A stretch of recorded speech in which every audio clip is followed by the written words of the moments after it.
The Mets open their season Thursday down in Miami against the Marlins. Baseball is back, ladies and gentlemen. So let's check in with New York Post baseball columnist Jon Heyman to talk about the state of the Mets heading into opening day. John, it was an eventful spring training for Buck Showalter, Billy Epler and the team. Lefty David Peterson beat out Tylor Megill for the 5th spot in the pitching rotation. What was it about Peterson's spring training performance that you think earned him that spot?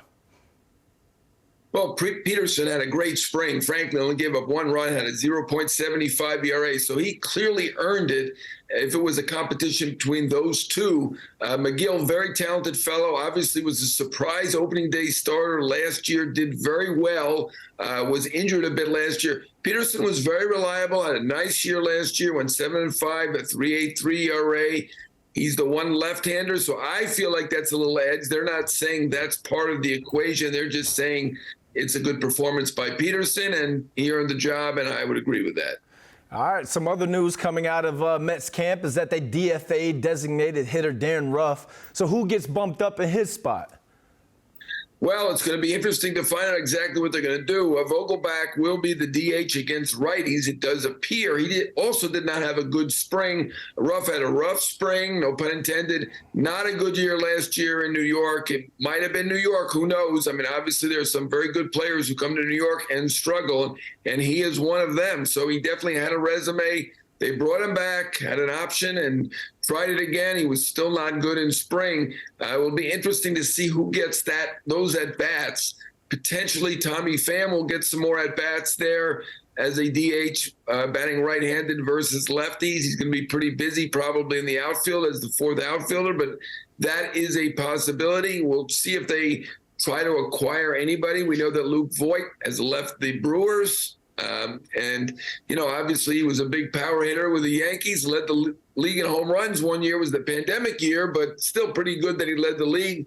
I ran that by one Mets person, and he didn't love that idea. Maybe some others in the organization will, and maybe they will find somebody on the waiver wire. But right now, they just have Vogelbach versus righties and versus lefties. Still a little bit unsettled, but they do have options. Pham is certainly one of the options.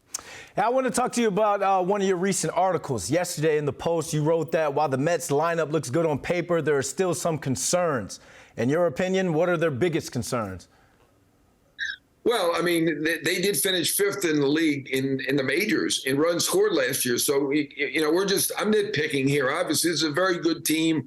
I do feel like the rotation is the strength of the team, obviously, with Scherzer and Verlander.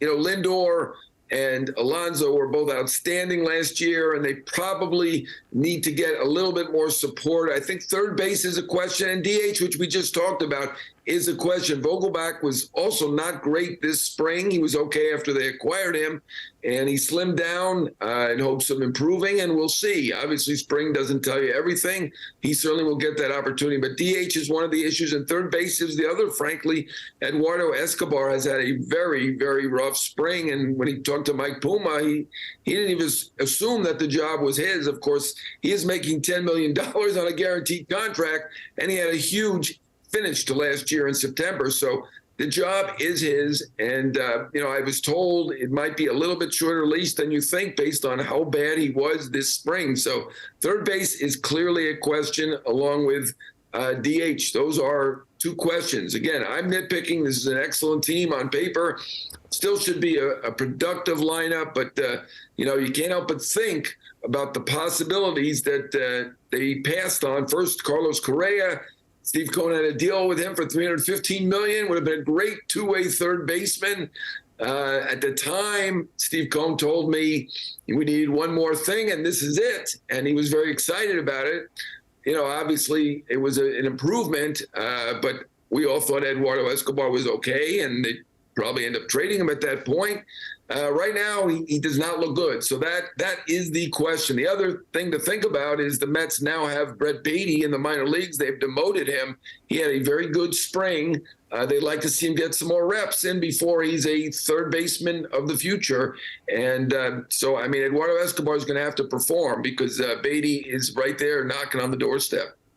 A lot of expectations on the Mets this season, especially with the offseason that they had. It all goes down Thursday at Marlins Park against the Miami Marlins. Jon, thanks for joining us. Thank you.